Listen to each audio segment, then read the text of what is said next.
Hey everybody, Rob Nelson here. Today we are talking about this thing, the MOZA Air 2. And we never do reviews, but here are some of my thoughts on this gimbal. Let's go outside.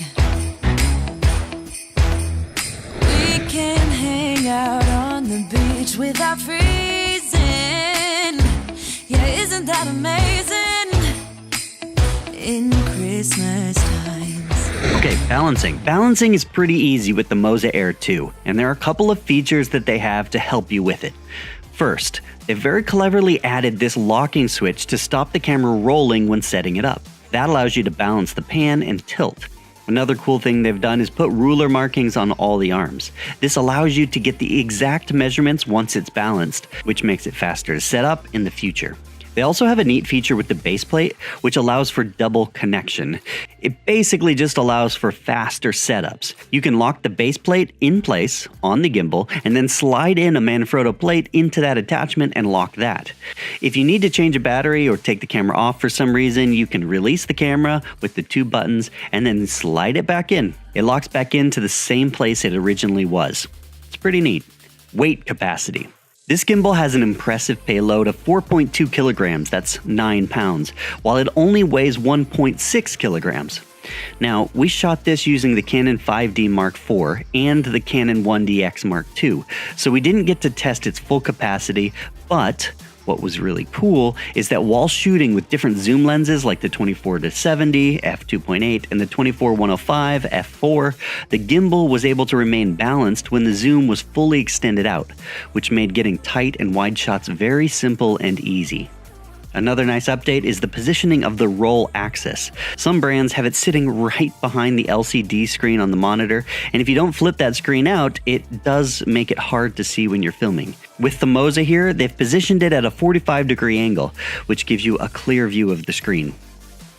Controls. All the controls are very easily accessible and straightforward to understand.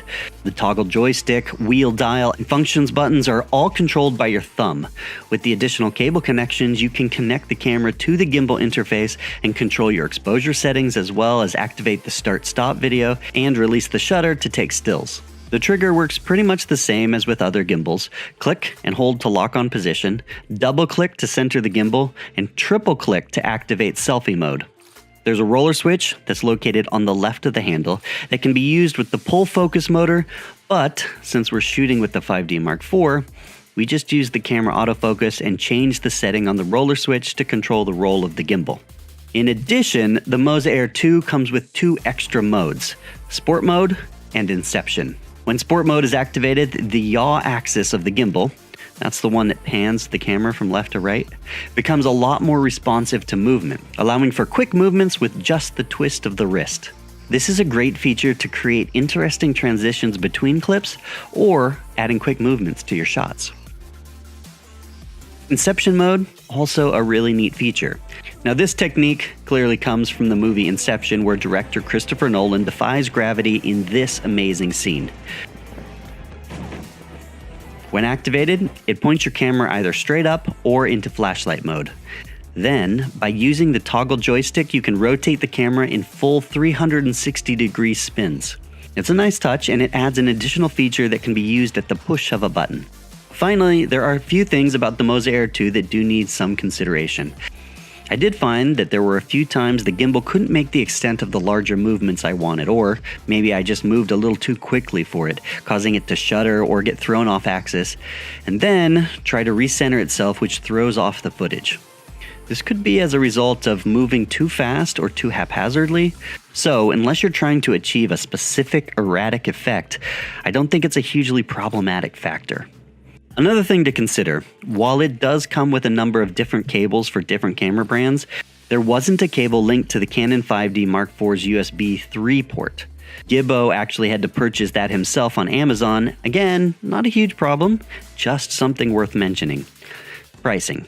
The price of this gimbal puts it in a competing range with the Crane 2 and the Ronin S, but at a slightly more affordable price, so it's a good option. Overall, I'd say this gimbal is a great piece of equipment, especially for its price, and it's definitely a good addition to my setup. It's lightweight, easy, and pretty quick to set up.